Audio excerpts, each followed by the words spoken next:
Ada kisah menarik. Selepas Rasulullah wafat, Rasulullah mewariskan jubah kepada Sayyidah Maimunah, jubahnya Rasul. Subhanallah. Satu ketika waktu sudah berjalan lama, Ibnu Abbas ini entah kenapa tiba-tiba rindu kepada Nabi.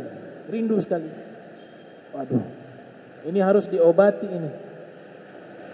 Dawaul qulub liqaul mahbub, kata pepatah ya. Obat hati yang rindu adalah perjumpaan kepada kekasih. Dawaul qulub liqaul mahbub. Kalau kekasihnya sudah wafat, sudah berpindah ke alam barzah, masih ada cara lain, mengenang benda-bendanya, pakaiannya. Itu bukan hal yang berlebihan. Para sahabat Nabi melakukan hal itu. Bukan dikatakan sebagai hal yang berlebihan. Ibnu Abbas berpikir, bagaimana cara menghilangkan kerinduan saya kepada Nabi? Paling enggak ada peninggalan Nabi yang menjadi kenangan untuk saya kenang. Akhirnya beliau teringat, bibi saya Sayyidah Maimunah, Nabi wariskan jubah. Kalau begitu saya ke rumah bibi saya Sayyidah Maimunah untuk bisa mengenakan jubahnya Nabi Muhammad, untuk mengenang Nabi Muhammad. Berangkatlah beliau. Sampai di rumah sang bibi, dipersilakan masuk karena bibinya mahram, tidak batal wudu ya, nggak batal wudu. Suami istri batal wudu mazhab Syafi'i. Karena istri bisa jadi mantan, kalau bibi gak mantan bibi gak ada. Kalau istri bisa jadi mantan, bisa jadi orang lain. Kalau diceraikan jadi orang lain. Makanya dia ketika menjadi istri tetap batal. Itu cerdasnya Imam Syafi'i. Kenapa bibi tidak batal? Ya selamanya tidak bisa ada mantan bibi. Kenapa anak perempuan tidak? Selamanya anak perempuan tidak bisa jadi mantan anak. Tapi kalau istri bisa. Makanya batal dia wudu kalau bersentuhan. Masuklah Ibn Abbas, diizinkan. Kata bibinya, wahai ponakanku, ada hajat apa? Dia sampaikan, saya rindu sekali kepada Nabi Muhammad.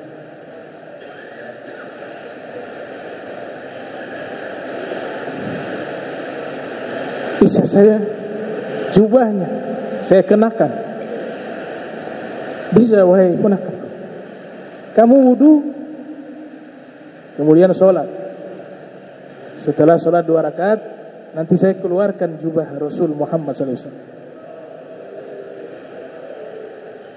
Beliau wudu, kemudian beliau sholat 2 rakaat. Selepas sholat 2 rakaat, bibinya mengeluarkan jubah tersebut. Baru lihat itu jubah, sudah meneteskan air mata.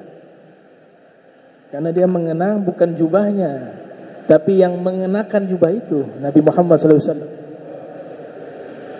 Itu yang namanya mahabbah. Kalau cinta gak ada rasa, bukan cinta namanya. Masa cinta pakai aturan lagi, ini gak boleh, bid'ah. Ya bahasa cinta. Ibn Abbas melakukan hal itu, dan ini diriwayatkan oleh Ibn Hajar Al-Asqalani dalam kitab Fathul Bari. Ketika dikenakan itu jubah, Masya Allah, beliau sambil menangis. Beliau izin kepada bibinya, wahai bibiku, bisa tidak saya mau lihat, ada cermin, biar juga saya bisa melihat kan bagaimana ini jubahnya Rasul saya kenakan. Kata bibinya, ada ini cermin, silakan kamu lihat. Di satu ruangan itu ada cermin. Maka Ibn Abbas menghadap di cermin. Ketika beliau menghadap di cermin, yang beliau lihat di cermin bukan wajahnya, tapi wajah Nabi Muhammad. Subhanallah. Nah ini tabarukan namanya, mengenang sekaligus tabarruk. Ada juga sahabat Anas bin Malik itu dikasih oleh Rasul gelasnya Rasul. Biasa Rasul sering minum dengan gelas itu diberikan ke Anas bin Malik. Ada juga mindil, sapu tangan Rasul. Nabi berikan kepada Sayyidina Anas bin Malik. Syekh Abdul Wahab Sya'rani mengkisahkan kisah ini dalam kitab Kashful Gummah. Sekelompok sahabat rindu kepada Rasul. Bagaimana nih? Rasul sudah wafat. Kita rindu kepada Nabi. Bagaimana kalau kita ke rumahnya Anas bin Malik? Di situ ada gelasnya Rasul. Sekalipun hanya lihat gelasnya itu, ya paling enggak mengurangi rasa rindu kami. Berangkatlah mereka ke rumah Sayyidina Anas bin Malik. Sampailah di rumah Anas bin Malik, diizinkan masuk. Kemudian mereka mengatakan, wahai Anas bin Malik, kami ingin lihat gelasnya Nabi Muhammad yang biasa beliau gunakan untuk minum. Kata Anas bin Malik, baik, saya telah simpan di tempat khusus gelas. Dan gelas itulah yang biasa Nabi minum air zam-zam. Gelas itu atau air dari surga. Air zam-zam Nabi itu dibawa malaikat. Nabi minum gak bisa air biasa. Dua saja, zam-zam atau ma'ul jannah. Air zam-zam atau air dari surga. Dibawakan itu, dimasuk ke kamar, dia keluarkan. Subhanallah, itu waktu sahabat-sahabat itu baru lihat gelas itu, mereka diriwayatkan itu air matanya membasahi jenggot mereka. Lihat, ini yang Nabi biasanya. Ada sapu tangannya Nabi, mindil. Sapu tangannya Nabi, biasa Nabi itu kemana-mana bawa sisir, bawa botol minyak wangi. Ada botol minyak wangi yang kosong satu, ada minyak wangi yang lain. Ternyata sunnahnya itu botol minyak wangi, Nabi punya satu botol minyak wangi yang kosong, sering campur ada beberapa minyak wangi di satu botol itu. Kemudian dicampur jadi satu. Nah, itu biasa digunakan oleh Rasul.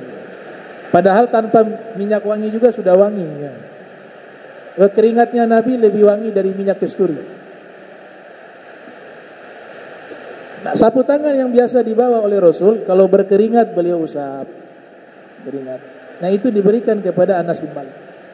Anas bin Malik satu ketika tidak sengaja lewat di satu tempat di dapur.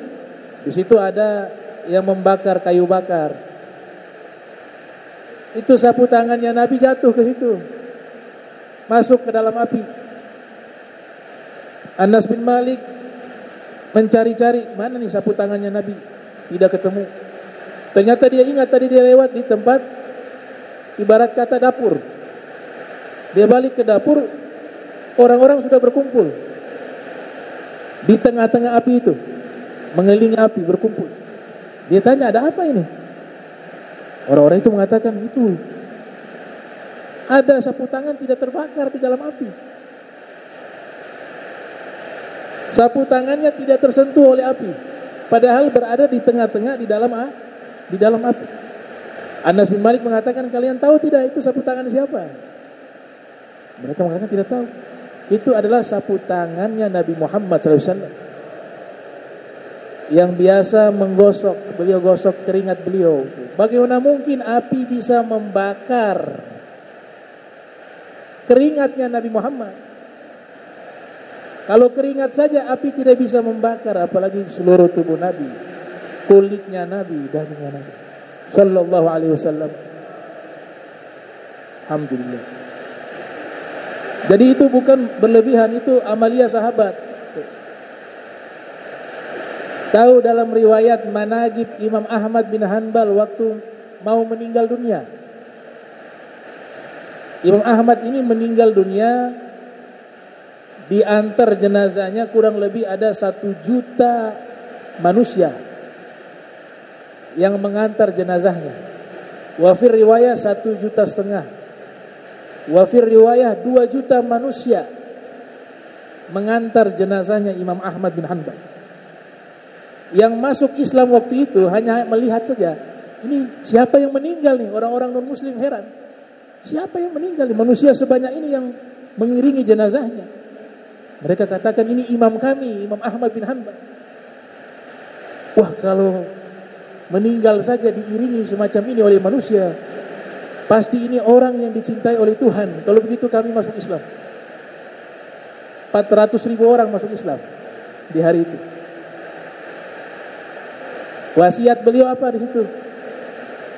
Dia katakan kepada putranya Abdullah bin Ahmad, kalau Abah meninggal, itu ada peninggalan 1 helai rambut Nabi Muhammad.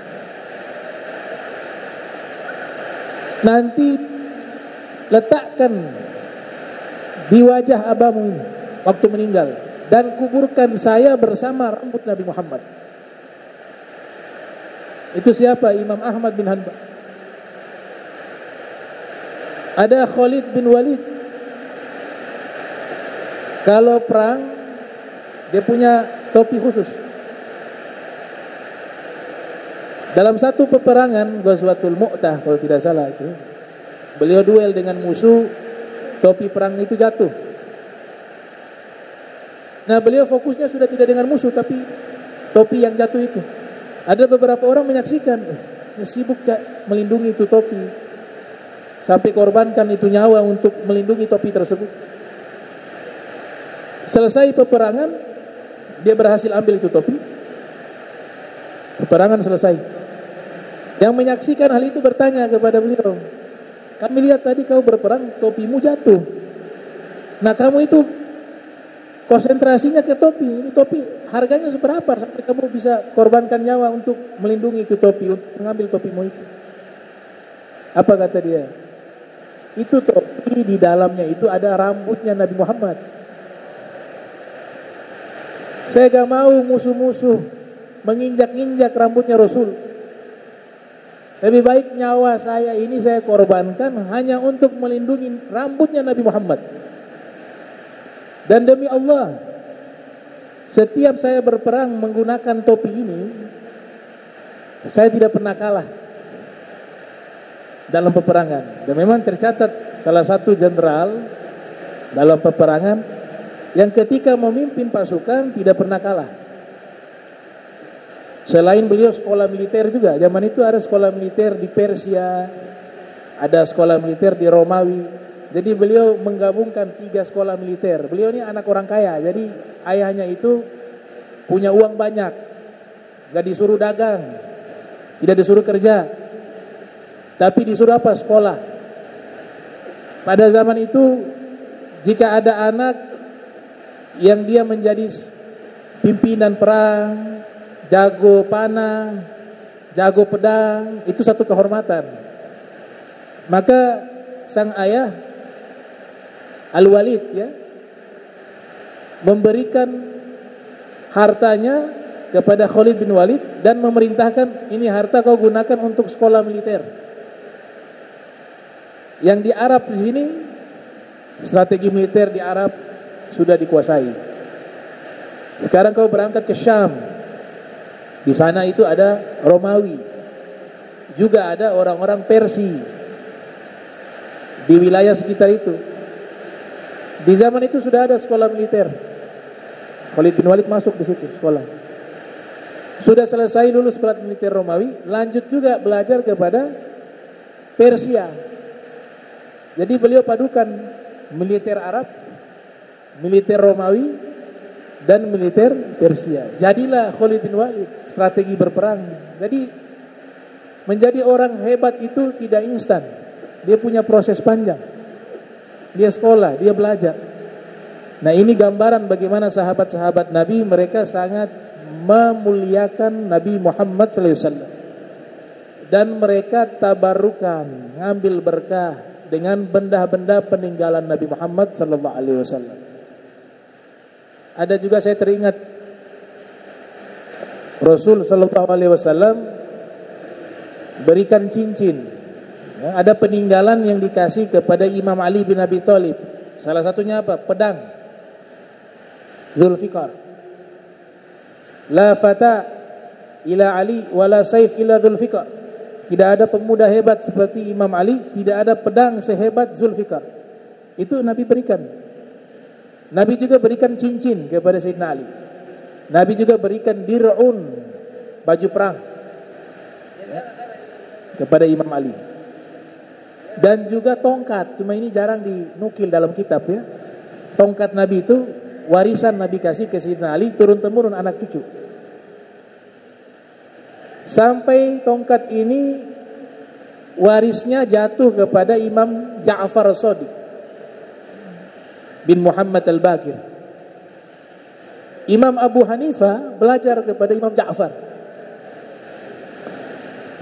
Ketika bertemu dengan Imam Ja'far, Imam Abu Hanifah melihat Imam Ja'far menggunakan tongkat, tapi tongkat ini sudah tua. Sudah tua. Maka Abu Hanifah mengatakan, wahai Imam Ja'far, bagaimana tongkat ini nanti saya beli yang baru, yang lebih bagus. Ini saya lihat tongkat kayaknya sudah lama usianya. Imam Ja'far Shadiq tersenyum. Ya Abu Hanifah, bukan masalah ini tongkat dia bagus atau tidak bagus, tapi kamu tahu tidak ini tongkatnya siapa? Mengatakan tongkatnya siapa wahai Imam? Ini tongkatnya kakek saya Nabi Muhammad sallallahu alaihi wasallam. Akhirnya Imam Abu Hanifah memeluk itu tongkat sambil mencium dan meneteskan air mata. Ini imam besar, paham hukum, ahli fikih, tapi dia ekspresikan rasa cinta itu ya seperti itu kepada Nabi Muhammad sallallahu alaihi wasallam. Bukan masalah tongkatnya, bukan, tapi yang punya tongkat itu siapa? Masa kalah dengan Qais bin Malih, Laila Majnun, ya kan? Dia punya syair gimana tuh? Marartu bidiyari Laila, saya lewati rumahnya Laila. Ukhabbilu dzal jidara wa dzal jidara. Ketika lewati rumahnya Laila, dinding rumahnya saya cium. Saya cium. Ukabbilu diyar wa ma hubbu diyar sagafna qalbi. Saya cium dia punya dinding rumah itu bukan karena saya cinta ke rumahnya. Sungguh bodoh orang yang mikirnya begitu. Walakin hubbu man sakana diyara, tapi itu adalah bentuk cinta saya kepada pemilik rumah ini. Siapa dia? Laila. Ini kan simbolik. Kalau orang sudah cinta kepada Allah, cinta kepada Rasul Muhammad sallallahu alaihi wasallam, maka simbolnya seperti itu. Dia akan cinta segala sesuatu yang punya ikatan dengan Nabi Muhammad. Sandalnya Nabi, jubahnya Nabi, gelasnya Nabi, punya nilai semua. Dan Al-Quran menceritakan peninggalan-peninggalan Nabi Musa dan Nabi Harun dimuliakan oleh malaikat. Dipikul, tahmiluhul malaikah. Dalam Al-Quran ada sunduk, ada satu peti, tabut namanya, tabut satu peti, tahmiluhul malaikah, malaikat memikulnya. Ulama tafsir mengatakan karena di dalam peti itu, tabut itu ada imamahnya Nabi Musa, ada lauhnya Nabi Musa, ada tongkatnya Nabi Musa, ada sendalnya Nabi Musa dan Nabi Harun. Malaikat memuliakan. Bukan malaikat memuliakan sendal, bukan malaikat memuliakan petinya, bukan malaikat memuliakan imamahnya, bukan malaikat memuliakan tongkatnya, tapi malaikat memuliakan pemiliknya. Pemilik tongkat itu adalah Nabi Musa. Kalau Nabi Musa, Nabi Harun, benda-bendanya Allah abadikan dalam Al-Quran dan dimuliakan oleh malaikat. Bagaimana dengan Sayyiduna Muhammad? Dicium itu tongkat. Nah ini tabarruk, pembahasan luas, panjang. Tujuannya mudah-mudahan kita tambah cinta lagi kepada Nabi Muhammad SAW. Dan ya paling tidak kita meninggal dunia husnul khatimah, sebelum meninggal ya kita sekali pernah mimpi Rasul. Ya, mudah-mudahan sebelum kita meninggal pernah melihat Nabi SAW fil manam, ya, walau marrah, dalam tidur kita walaupun sekali, ya. Man ra'ani fil manami lan yadkhulan nar. Orang yang pernah melihat aku di dalam mimpinya tidak akan mungkin masuk neraka. Jaminan. Ini hadis riwayat dalam kitab Tafsirul Ahlam karya Muhammad bin Sirin dari Sayyidina Anas bin Malik. Nabi katakan tidak akan mungkin seorang itu masuk neraka jika ketika hidup di dunia dia pernah melihat aku dalam mimpinya. Ada tafsiran menarik, almarhum Allah yarham Dr. Fuad Syakir, salah satu ulama besar di Mesir, pernah ditanya tentang hadis tersebut. Ini maknanya apakah melihat secara fisik wajahnya Nabi, ataukah melihat walaupun dari belakang, ya, gak kelihatan wajah, kita lihat itu Nabi. Apa termasuk dalam hadis ini? Kata beliau apa? Hatta lihat sandalnya Nabi dalam mimpi masuk surga kamu.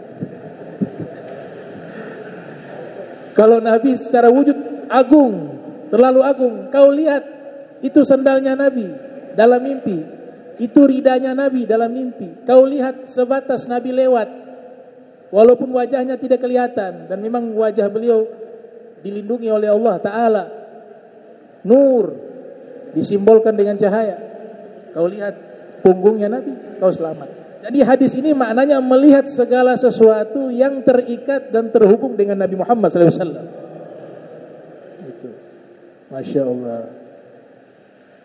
Insya Allah kalau ada kesempatan tuh ada kitab karangan ulama, ya, yang membahas tentang amalan-amalan untuk bisa bermimpi Nabi. Jadi satu kitab khusus. Cuma sekali lagi ini amalan-amalan ini kalau kita punya hati ya biasa-biasa saja. Kita baca gak bisa mimpi, gak bisa. Ada satu kiai dia mengajarkan satu ilmu mimpi Nabi sekalipun tanpa amalan. Amalan ini kan hanya bantuan, tapi intinya tuh di mahabbah, di cinta, ya, di ishkun, rindu cinta. Ajak ini murid, kau mau saya ajarkan ilmu agar kau bisa bermimpi Nabi Muhammad? Baik, besok saya ajarkan. Datang besok jam sekian. Baik, ini santri datang besok harinya. Tiba waktu makan siang, itu menunya hanya singkong semua. Dikasih makan singkong. Haus nih. Tapi air tidak disediakan, gak ada air. Pak Yai, mana airnya? Oh, gak ada air. Ada di kamar itu. Haus nih. Masuk di kamar, Pak Yai kunci dari luar. Dalam kamar gak ada air. Pak Kiai, air tidak ada di dalam. Iya, memang tidak ada. Mau gak saya ajarkan ilmu biar cepat mimpi Nabi? Oh iya, mau Pak Kiai. Ya, sudah sabar di dalam situ. Sabar, sudah haus, berjam-jam haus. Akhirnya karena keadaan kehausan, lemas dia, tertidur. Ketika dia tertidur, dia mimpi jalan di satu tempat ada air, sungai. Wah, dia nyebur di sungai, dia minum tuh air, Masya Allah, nikmat rasa. Bangun dia dari tidur. Jadi mimpinya ketemu sungai, oase, minum, ya, dia minum air. Bangun dari tidur, Pak Kiai buka pintu. Bagaimana? Kau mimpi apa tadi? Mimpi air, sungai. Saya haus, makanya ke bawah mimpi mungkin Pak Kiai. Karena haus, ya pikiran saya hanya air, hanya ke bawah sampai mimpi. Yang saya mimpi sungai, saya minum di sungai tersebut. Nah, yang saya mau tanya Pak Kiai, ilmunya mana? Ilmu yang untuk mimpi Nabi Muhammad. Kata Pak Kiai, itu kalau kau mau mimpi Nabi Muhammad, keadaanmu sama ketika kau kehausan, yang kau pikirkan hanya air sampai terbawa dalam tidurmu. Kalau sudah seperti itu, kau akan bisa melihat Nabi Muhammad SAW fil manam. Allahumma jam'ana hadza jam'an marhuma wa tafarraqan ba'da tafarruqan ma'suma wa la tajal minna wa la minna syakila mahruma. Subhanaka bihamdika asyhadu an la ilaha illa anta astaghfiruka wa atubu ilaik. Wa sallallahu ala Muhammadin wa ala alihi wa sahbihi wa barik wasallam wa lafu minkum. Wassalamu alaikum warahmatullahi wabarakatuh.